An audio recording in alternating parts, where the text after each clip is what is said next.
todos. Vocês vão me permitir usar o microfone na mão, a gente ter um melhor entendimento. Boa tarde a todos, é com muita satisfação que os recebemos aqui no período da tarde, continuando os nossos trabalhos nesse congresso. Somos bastante gratificados com a presença de todos. E apresento agora a vocês, nosso tempo está um pouco curto, vamos dizer assim, para que a gente não tenha perda de conhecimento e de conteúdo, eu não vou me delongar muito nesse início. Compondo a mesa, estamos conosco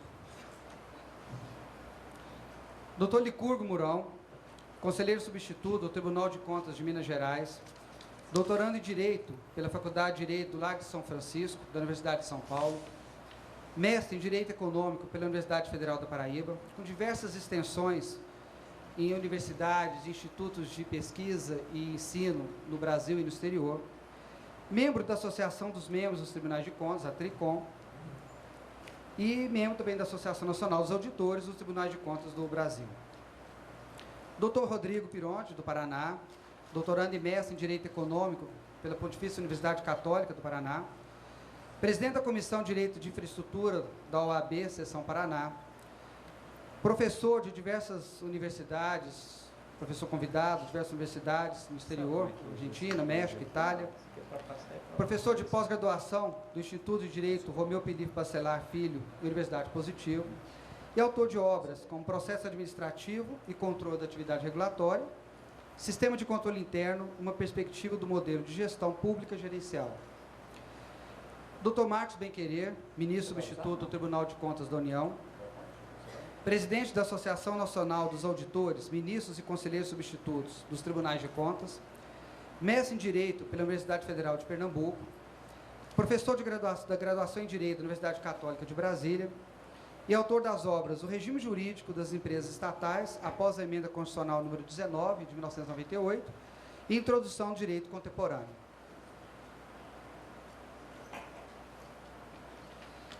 Na ordem, o Dr. Licurgo irá apresentar um painel sobre natureza das decisões condenatórias proferidas pelos tribunais de contas. Logo em seguida, o Dr. Rodrigo irá falar sobre controle interno e atividade de colaboração com controle externo, imposições e limites. E, por fim, mas não menos importante, o Dr. Marcos Benquerer irá falar sobre prescrição administrativa nos tribunais de contas. Passo a palavra, assim, ao Dr. Licurgo para que ele inicie a sua preleção.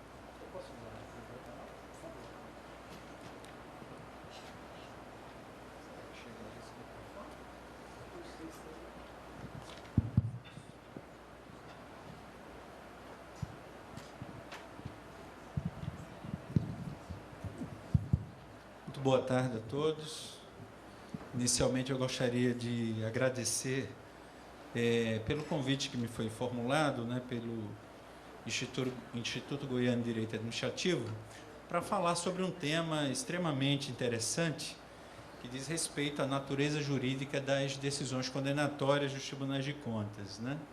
Como todos vocês sabem, e eu vou procurar ser bem objetivo na exposição, até porque nós temos provavelmente um tempo razoável para fazermos alguns questionamentos, debater um pouco sobre esses assuntos. Inicialmente, é preciso que nós estabeleçamos alguns estándares em relação ao que é os tribunais de contas. Por incrível que pareça, ainda hoje nós temos na doutrina, na jurisprudência, alguma discussão acerca do que é os tribunais de contas e quem são ou o que são os seus membros. Então, em razão disso, é necessário que nós estabeleçamos alguns pontos, principalmente de convergência em termos da interpretação, sempre com base no que foi dito pelo Supremo Tribunal Federal, respeitando-se, obviamente, todas as posições doutrinárias respeitosas, que estabelecem, de alguma maneira, essa discussão e essas divergências. Primeira coisa que nós precisamos pensar em termos de controle é nos perguntarmos por que nós precisamos de tantas instituições de controle no Brasil, Ministério Público, Tribunais de Contas, controladorias, terceiro setor que hoje vem sendo bastante convidado a fazer parte do esforço do chamado controle social. Haveria alguma propensão natural do ser humano a transgredir? Essa primeira reflexão, ela chegou aos ouvidos do Banco Mundial, que fez uma pesquisa mundial em vários países, com várias culturas, propondo a seguinte situação. Imagine que você esteja saindo desse evento e encontre um pacote com dinheiro próximo ali do seu carro. Um dinheiro razoável, algo em torno de R$4.000. A pergunta que foi feita para essas pessoas, para esses cidadãos desse país, foi: o que é que você faria com esse pacote de dinheiro? Obviamente que vocês não precisarão me dar essa resposta de viva voz, tá? As respostas vocês guardem para si mesmos. Mas a pergunta que o Banco Mundial fez é a mesma que eu estou fazendo a vocês. O que é que naturalmente eu faria com esse dinheiro?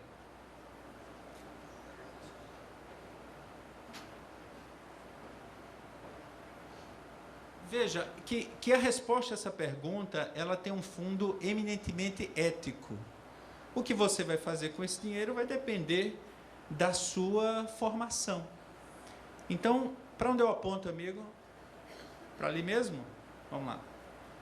Então, quando eu falo em transparência, em controle, obviamente que nós temos que considerar os valores que estão ali naquela sociedade, naquela empresa, naquela entidade, que vão fazer, em maior ou menor grau, que existam mecanismos e instrumentos de controle.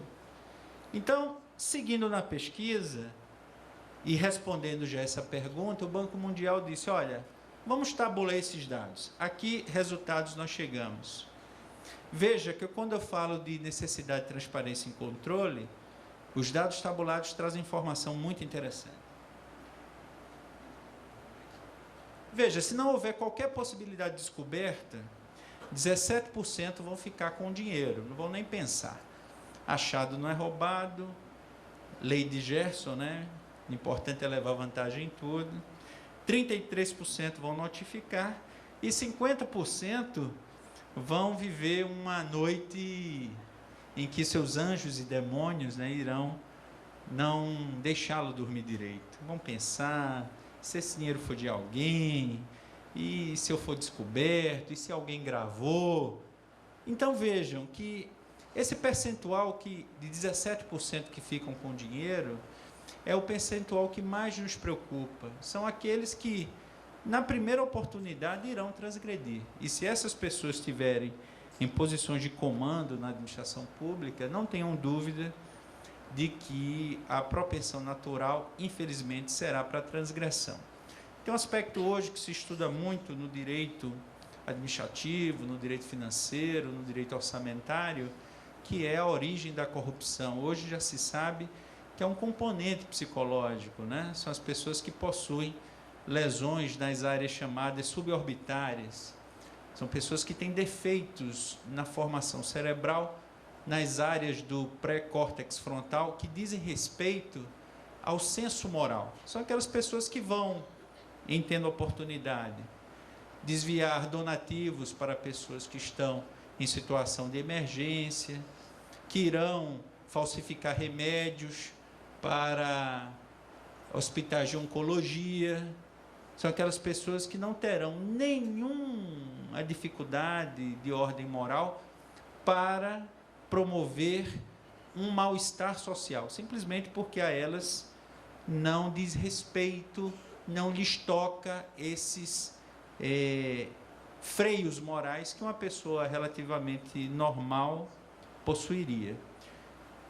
O Banco Mundial tabulou outros dados perguntando: e se houver uma pequena probabilidade desse fato ser descoberto?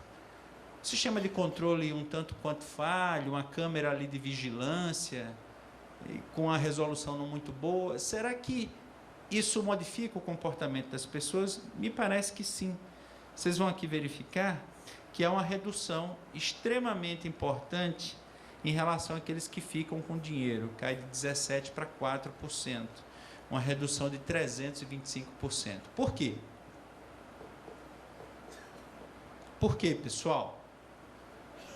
Pasmem, a resposta está em Freud, né?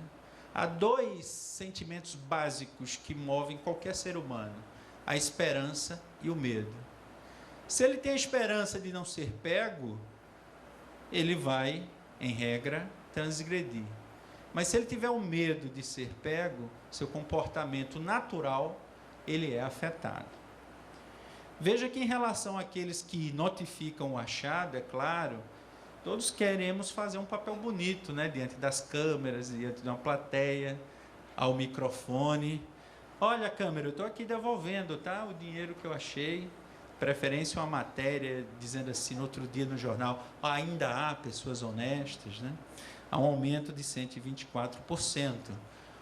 Ou seja, esses dados do Banco Mundial mostram uma coisa absolutamente interessante do ponto de vista da psicologia do controle e do gasto público.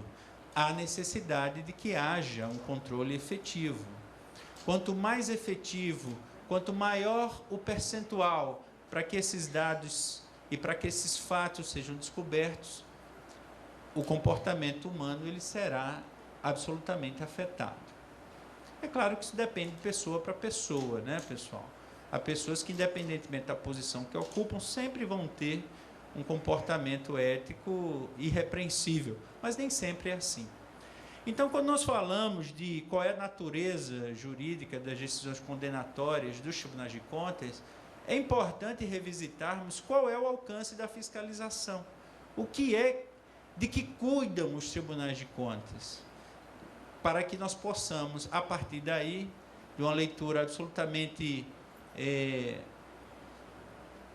tendo como fulcro o texto constitucional, podermos estabelecer esses aspectos relativos à sua natureza.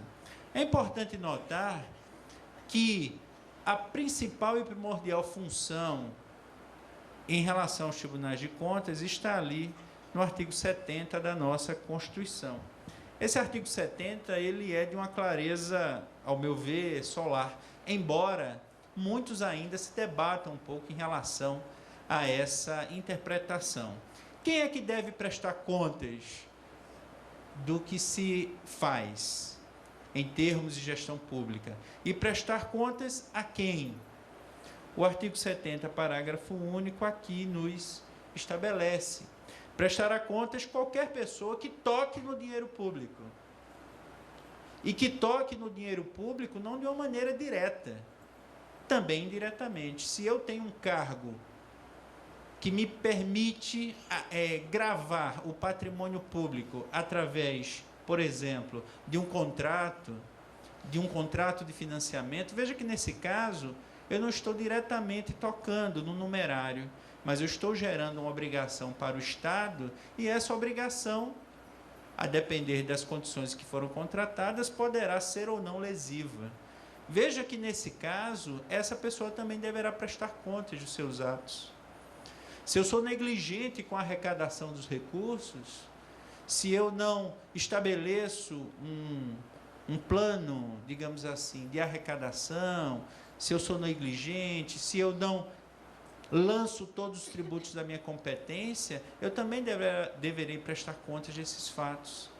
Então, é importantíssimo que nós saibamos o que é contas para o Constituinte. E contas que gerará posteriormente a densificação de uma competência dos tribunais estabelecida no artigo 71, inciso 2, está aqui dito. Contas é nada mais, nada menos que a utilização, a arrecadação, guarda, gerenciamento ou administração de dinheiros, bens, valores. Todas as pessoas que realizarem, que densificarem alguns desses verbos, deverão prestar contas. E aí é importante dizer, essa prestação de contas processar-se-á diante dos tribunais de contas, a depender da natureza do gasto, né? Se foi custeado com recursos do orçamento federal, do orçamento dos estados, do orçamento dos municípios, e ali deverá ser processado para que o Tribunal de Contas, e exclusivamente ele, faça um juízo meritório definitivo, incontrastável, inclusive mediante o Poder Judiciário, que neste caso poderá tão somente analisar esse fato sob a ótica estrita da garantia do devido processo legal, ou seja, analisará esse julgado do Tribunal de Contas apenas sobre os aspectos formais, coisa que no nosso país, infelizmente, vem sendo absolutamente mitigada. Então, eu sou prefeito, faço uma licitação viciada, o Tribunal de Contas cautelarmente suspende aquela licitação. Vocês já viram isso? O prefeito se socorre do Poder Judiciário, que faz um exame perfunctório daquela situação e muitas vezes derruba, né, assim falando o juridiquês mais simples, aquela decisão meritória, embora perfunctória, inicial dos tribunais de contas.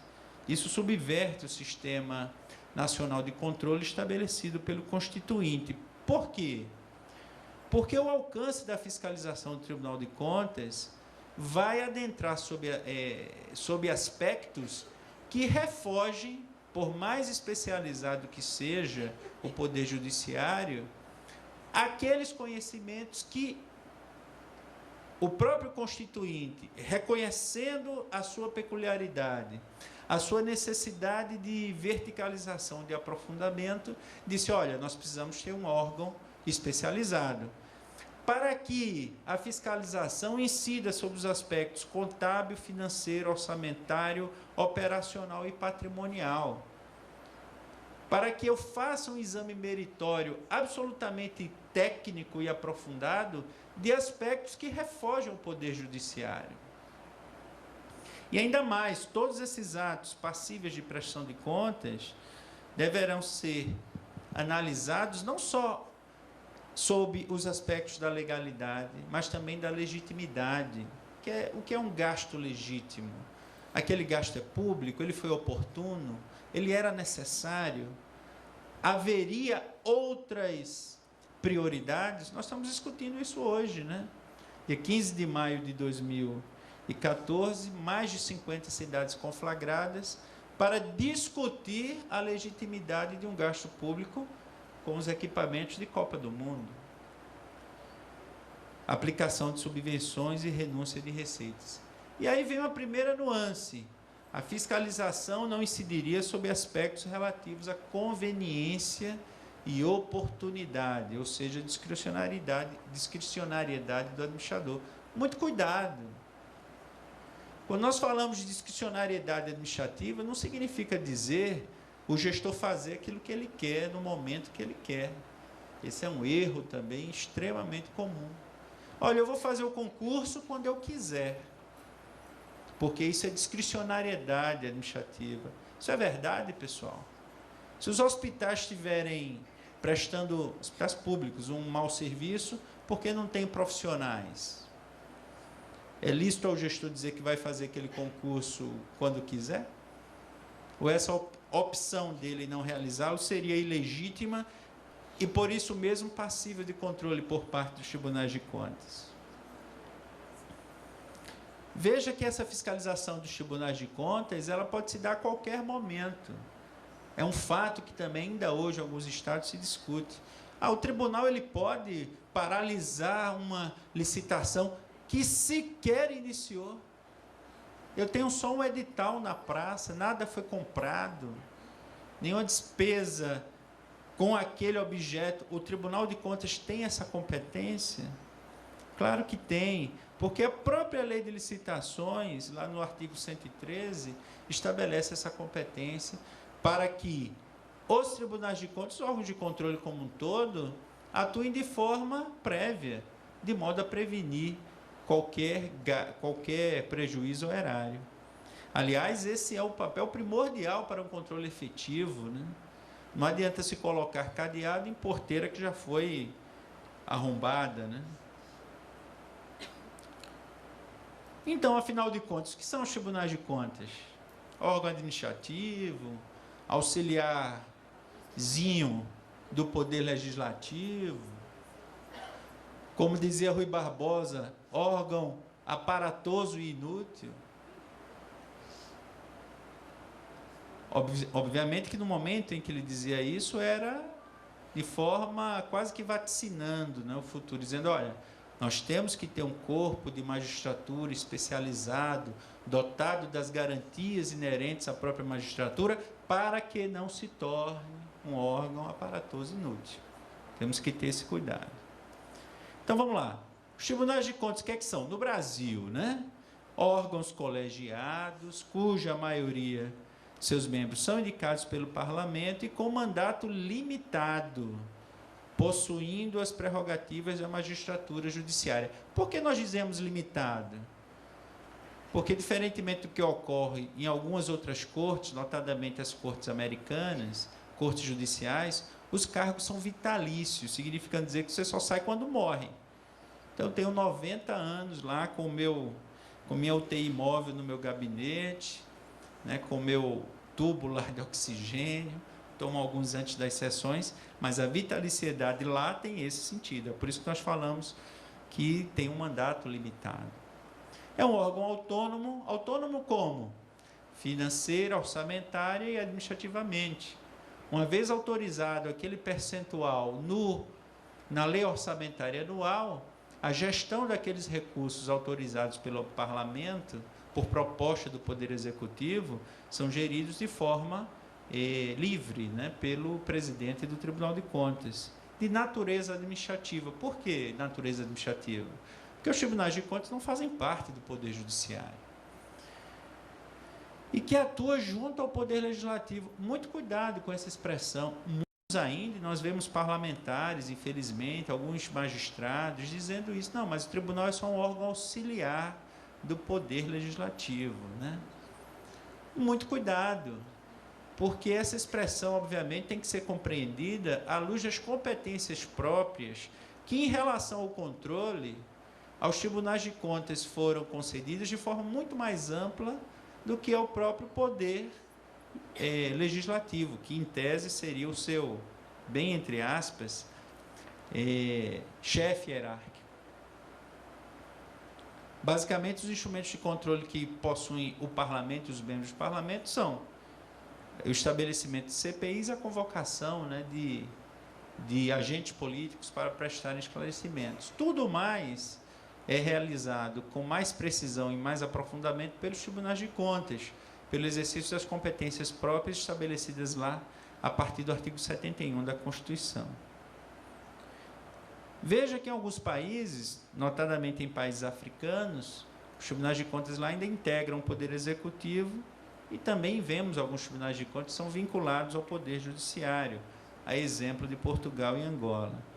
No Brasil, as competências dos tribunais de contas estão lá, nos artigos 70 a 74. Claro que a Constituição Federal faz menção ao Tribunal de Contas da União, cujas regras de composição e funcionamento, elas são obrigatórias, né, de observância obrigatória pelos demais tribunais de contas. A composição a que eu me refiro não é, obviamente, o número de ministros, que no caso dos estados são conselheiros, se chamam 7, mas em relação à previsão obrigatória e necessária de um Ministério Público de Contas, da existência de um corpo técnico dotado de autonomia e pautado exclusivamente nas normas internacionais de auditoria para a sua atuação, e também da figura dos conselheiros substitutos, né? Assim denominados na Constituição como auditores. Veja que quando eu falo, então, da natureza jurídica dos tribunais de contas, eu preciso ter em mente que a natureza jurídica do Tribunal de Contas, e algum doutrinador já falou, olha, quando a gente diz que algo é sui generis, é porque a gente não sabe o que é, né? Essa crítica é uma crítica pertinente. Então, vou me furtar a não dizer essa palavra. Mas eu não teria dificuldade de dizer para vocês que o Tribunal de Contas é um tribunal constitucional, porque assim foi previsto pelo Constituinte. É um órgão autônomo de natureza constitucional, dotado de competências próprias, que não se confundem com as competências dos poderes tradicionais e assim constituídos, legislativo, executivo e judiciário.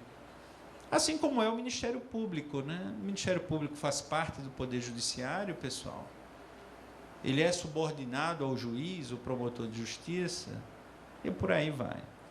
Ou seja, a autonomia dos tribunais de contas está assegurada no próprio artigo 71, ao assinalar que o titular do controle externo da administração pública é o parlamento, mas como essa atribuição ela é tão especializada, instituiu um órgão especializado autônomo chamado Tribunal de Contas, que auxiliará, sem nenhuma relação de subordinação, os tribunais de contas, os parlamentares nesse mistério. Ou seja, é um órgão de apoio. Apoio não quer dizer subordinação. Agindo ora numa posição de colaboração com o Poder Legislativo, ora no exercício de competências próprias. Possui quadro de pessoal próprio. E possui, por expressa previsão lá do artigo 72, a prerrogativa da auto-organização prevista no artigo 96, exclusivamente para os tribunais. Ou seja, é inconteste que a titularidade do controle externo no Brasil é do parlamento, seja no âmbito federal, estadual, distrital dos municípios. Mas esta titularidade não exclui, muito ao contrário, é complementada pela atuação de um órgão constitucional autônomo dotado de prerrogativas e direitos em relação aos seus membros, assimilados aos do Poder Judiciário, para não dizer equiparados, e que também possuem competências próprias. Veja que em relação, por exemplo, às licitações públicas, por expressa previsão constitucional, o tribunal poderá sustar qualquer ato decorrente desses procedimentos licitatórios, uma homologação, uma adjudicação de um objeto. Mas uma vez assinado o contrato, por aí até considerar que haveria algum prejuízo para o particular, uma vez o contrato já iniciado, o próprio Constituinte estabeleceu uma limitação, que nesse caso o Tribunal de Contas, esponte próprio, ou seja, individualmente, isoladamente, não poderia determinar a anulação desse contrato. Deverá fazê-lo ao Poder Legislativo competente e, em caso de eventual omissão, aí sim, adotar as medidas necessárias para a consecução desse cancelamento, vamos assim falar, desse contrato já vigente, contrato administrativo, por óbvio. Veja, então, que quando nós falamos de competência e composição dos tribunais de contas, o 71 da Constituição traz um rol bem extenso, né, de quais são as competências. Eu vou me focar em duas apenas, que são as duas que mais trazem dúvidas em relação à natureza jurídica das decisões condenatórias dos tribunais de contas. A primeira delas está no artigo 71, inciso 1º da Constituição, que diz que, em relação às contas do chefe do Poder Executivo, o Tribunal de Contas emitirá parecer. Então, quer dizer que eu transformei um tribunal composto por magistrados em mero parecerista? É isso que quis dizer o Constituinte? O que é que vocês acham? Isso pode gerar alguma dúvida, se nós formos nos apegar tão somente à literalidade do texto constitucional. Por quê, pessoal? Porque, em relação às contas, há de se fazer uma distinção fundamental, que veio a ser densificada posteriormente pela doutrina. A diferença entre contas de gestão e contas de governo. Imagine a presidente Dilma, lá no Palácio, calorento, né? Dizem que lá é um pouco calorento, por obra e graça do nosso grande Oscar Niemeyer. E a licitação lá para a compra dos assentos do estádio XYZ da Copa, com alguma parcela lá do recurso público, foi adquirido de forma superfaturada. Eu pergunto a vocês, adquirido com recursos do Orçamento Geral da União. Eu pergunto a vocês, a presidente Dilma responderá por esse ato? É claro que não. Porque esse ato, e nós precisamos fazer essa diferença, entre contas de gestão e contas de governo, é um ato típico de gestão. De gestão de quê? De recursos, aquisição ou não de mercadorias e serviços. Agora, se a União Federal deixa de repassar para o Poder Judiciário da União os recursos necessários para sua manutenção e funcionamento, é claro que, nesse caso, por implicar alguma mitigação da autonomia e independência de poderes, claro que, neste caso, a presidente poderia ser responsabilizada. Então, nós precisamos sopesar os atos que são de competência e de responsabilidade pessoal do chefe do Executivo daqueles atos corriqueiros de gestão. E aí é que se faz a diferença. Em relação às contas de gestão, o Tribunal de Contas emite um parecer dizendo, olha, considerando as macro questões do Estado, entendemos aqui que essas contas são passíveis de aprovação. E esse julgamento político da gestão, melhor dizendo, do governo, será feito pelo parlamento. Neste caso, o tribunal só emite parecer. Parecer técnico, tá? Diferentemente se faz em relação ao em relação ao 71.2, porque aí é diferente. No 71.2, o tribunal estará fazendo a análise das contas de gestão e não das contas de governo. E aí é incontrastável. O próprio Poder Judiciário já reconheceu, inclusive a Suprema Corte Brasileira, que em relação ao exercício da competência do 71, inciso 2 da Constituição, quem julga definitivamente são os tribunais de contas, reconhecendo, portanto, uma parcela da jurisdição que pelo Constituinte foi delegada, foi atribuída a um órgão que não um órgão judicial, e sim um órgão administrativo chamado Tribunais de Contas. Ah, mas eu não pude me defender, o tribunal não me notificou, eu apresentei defesa, essas defesas foram ignoradas.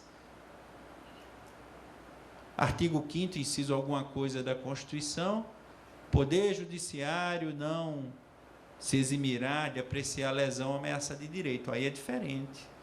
Você, enquanto cidadão, tem direito ao livre convencimento motivado, que a sua decisão seja oriunda de um processo de livre convencimento motivado e, principalmente, em que as garantias da ampla defesa do contraditório tivessem sido asseguradas a você. Aí eu não tenho dúvida que você pode levar ao Poder Judiciário. Mas discutir se a multa deveria ser 50 mil ou 45, não cabe ao Poder Judiciário fazer esse tipo de reapreciação. E quem está dizendo não sou eu. Quem está dizendo isso é o próprio Supremo Tribunal Federal. Entre eles, vocês podem ir anotando essas decisões. Na ação direta de inconstitucionalidade, número 2597, tendo como relator o ministro Nelson Jobim. Mas essa discussão é antiga, ela não é de hoje. As competências do Tribunal de Contas em relação ao 71.2 estão estabelecidas de forma muito clara, inclusive a possibilidade de aplicar sanções aos gestores em razão do descumprimento das normas legais, regimentais, regulamentares. Previsão essa prevista lá no 71, inciso 8º da Constituição, combinado com o artigo 75. O Tribunal de Contas também tem o dever de representar os demais poderes. Eu estou analisando ali uma licitação, poderes e órgãos, né? Estou ali analisando a licitação em que há claríssimos fatos que evidenciam um crime em relação à economia popular, crime em relação à administração pública. Eu tenho o dever de representar o Ministério Público competente, titular lá da ação penal, para que proceda as apurações e a persecução criminal que é devida. Também há competências infraconstitucionais, né, lá na Lei de Responsabilidade Fiscal, na Lei de Licitações, na Lei 4.320, competências que são atribuídas aos tribunais de contas em complementariedade, em absoluta compatibilidade com o que diz o texto constitucional lá no artigo 71. Veja que, nesse caso, nós já temos um certo panorama, então, de qual seria a natureza jurídica das decisões dos tribunais de contas. Mas essa discussão não é de hoje. Desde que foi estabelecido no ordenamento constitucional anterior ao de 88, havia uma discussão sobre o que é julgar. Afinal de contas, né, pessoal, só quem julga é o Poder Judiciário. Isso é verdade? À luz dos administrativistas mais modernos, infelizmente não. Tanto que nos crimes de responsabilidade do chefe do executivo, quem julga não é o Poder Judiciário. Não é? Quem julga é o parlamento. O processo de impeachment, quem julga é o parlamento. Diz, olha, neste caso, entendemos que houve crime de responsabilidade, você está condenado à perda do mandato. E há outras exceções. Mas alguns defendem, e infelizmente isso ainda é majoritário, né, que o Poder Judiciário teria um poder de reapreciar todas as decisões dos tribunais de contas, inclusive do 71.2. O mais paradigmático desses posicionamentos está lá, no mandato de segurança número 5.490 e esses demais, em que o Judiciário começa a rever essa posição, em consonância com vários expoentes, né, do estudo do direito administrativo, do direito constitucional, e em especial dos tribunais de contas. Entre eles, o grande jurista alagoano, já falecido, Ponte de Miranda, Seabra Fagundes, obrigado, Jorge Jacobi, Fernando Jaime, Jair Santana, dizendo o seguinte, que há sim poder judicante, natureza judicante das decisões dos tribunais de contas. Por quê?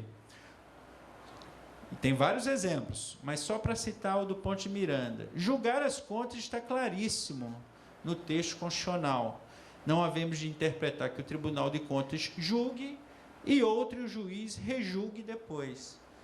Aí no sentido de julgar o mérito.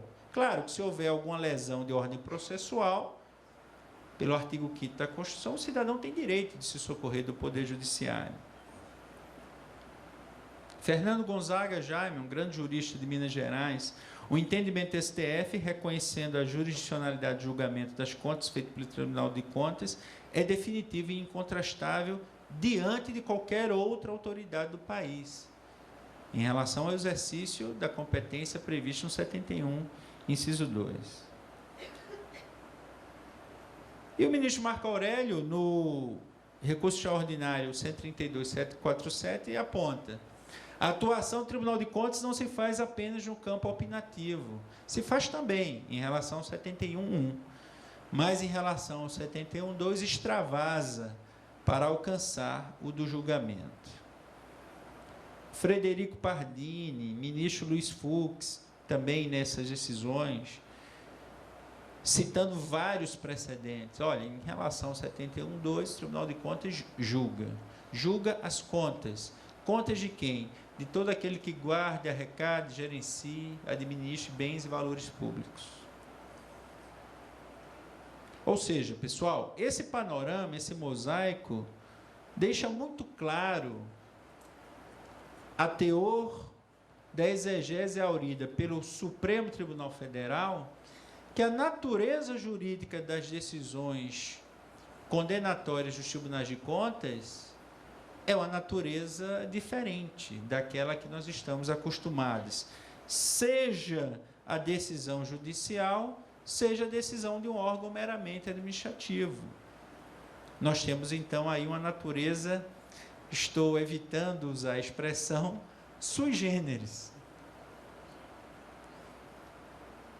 Por quê?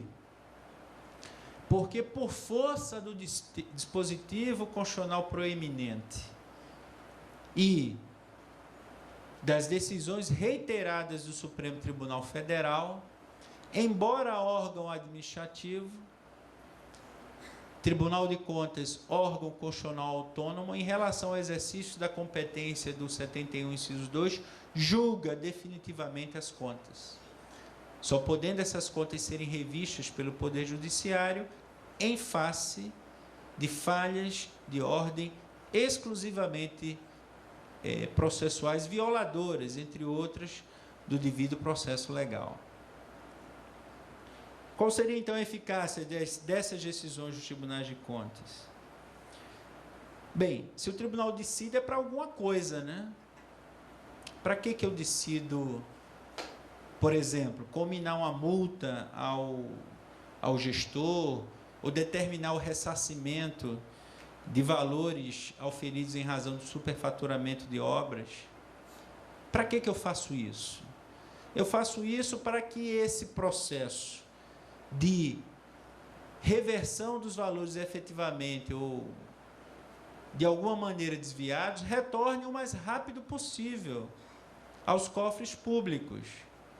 E quando nós estudamos processo civil, nós todos sabemos que é um processo longo de conhecimento, e uma vez o juiz dizendo, olha, você tem direito àquele valor, o que é que acontece? Você recebe de imediato? Claro que não. Nós enfrentamos a outra fase, não raro longa também, de execução. Um novo processo dentro do processo. Em relação às decisões dos tribunais de contas, o que é que disse o Constituinte? O que o tribunal julgar tem eficácia de título executivo extrajudicial. O que isso significa? Significa que o processo de conhecimento, em que eu vou definir o valor que é devido e quem deve, isso já está exaurido. Eu não posso levar isso para reapreciação do Poder Judiciário sob pena de esvaziar e subverter todo o Sistema Nacional de Controle estabelecido pelo Constituinte de 88.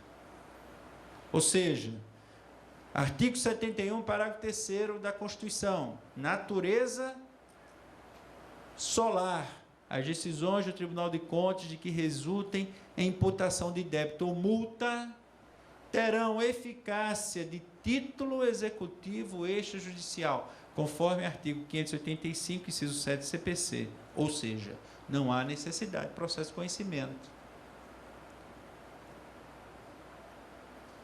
O procurador municipal recebe a decisão do tribunal imputando algo ao ex-prefeito, ou até mesmo ao prefeito atual, o que é que ele deverá fazer? Entrar de imediato com a ação de execução. Arresto de bens, bloqueio de contas, para que esses valores retornem o mais rápido possível. Ou seja, pessoal, quando eu estou falando de eficácia das decisões dos tribunais de contas, significa dizer que está também dispensada a inscrição na dívida ativa. Por quê? Porque isso seria uma redundância. Eu inscrevo em dívida ativa qualquer crédito que tenha direito à entidade pública, para que daí eu extraia um título para aí entrar com execução. Se a própria Constituição diz que o Tribunal de Contas, ao decidir, o acórdão já é um título, então eu não preciso, obviamente, escrever em dívida ativa. Quem executa? No caso da União, a Advocacia Geral da União. No caso dos estados, né, Distrito Federal, as próprias procuradorias. No caso do município, o prefeito, ele mesmo, se eventualmente não houver procuradoria municipal, né, embora seja raro, né, eu, prefeito, pessoa jurídica, representante, digamos assim, maior do ente público, vou entrar com ação de execução contra eu mesmo, prefeito, pessoa física. Vocês vão de convir que a eficácia e o efetivo retorno desses valores será um pouco mitigado. Sendo muito claro, pessoal, que essas decisões que imputem débito, elas são imprescritíveis por força do artigo 37, parágrafo 5º da Constituição. Esses esclarecimentos são necessários porque muitas vezes as críticas que são feitas aos tribunais de contas são críticas que carecem de conhecimento. E como já nos alertava James Madison, né, um governo do povo sem informação para o próprio povo, ou sem meios para que ele a obtenha, não é nada mais do que o prólogo de uma farsa ou de uma tragédia, ou talvez de ambas. A informação, o exato conhecimento do funcionamento das instituições estabelecidas na própria Constituição deve sempre governar sobre a ignorância. E o povo que quer ser seu próprio governante deve armar-se com o poder que a informação proporciona. Ele dizia isso desde o século XIX. Muito obrigado.